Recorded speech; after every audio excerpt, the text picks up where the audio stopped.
Franca Ferrari, nata a Nuoro e vissuta a Nuoro sino all'età di 11 anni. Sì. A 10 anni, nel 1948, quando è stata istituita la regione autonoma della Sardegna, mio padre, come ingegnere, è stato chiamato a Cagliari. Abbiamo preso alloggio a Bonaria, che era allora una collina in cui le strade ancora non c'erano. Allora mio padre ha avuto poi appunto l'esigenza di costruirsi una casa e, essendo innamorato di Bonaria perché si vedeva un mare stupendo, ha acquistato questo terreno da Picchi, che aveva le cave lì, era tutta una zona di cave, non ne ha costruito niente, dopo via Pessina non esisteva.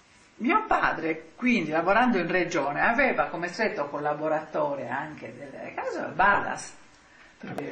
Sono stati gli anni in cui è stata istituita anche la Fiera di Cagliari, è stato fatto quel bellissimo negozio di Costa Marras, e quindi si è avvalso mio padre nella progettazione di questa casa, la sua personale essendo un ingegnere, e dell'architetto Ballas.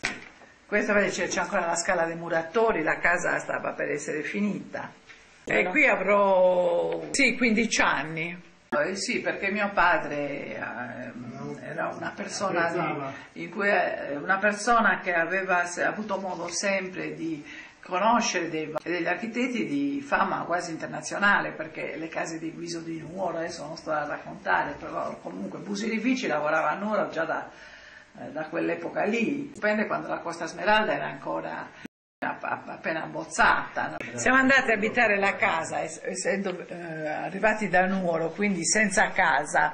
Appena la casa è stata messa in piedi, quindi vivevamo già nella casa, e Ballas veniva per fare le ultime rifiniture. Poi tutto ciò che è stata rifinitura esterna è stata fatta quando noi stavamo già in casa. A parte gli intonaci particolari che solo lui faceva fare, ci sono questa forma del balcone che è particolarissima e che è proprio una sua idea, una sua invenzione, no? Poi tutti questi legni, amava sempre mettere dei legni che rifinivano poi le tettoie, sì, le tegole, sì.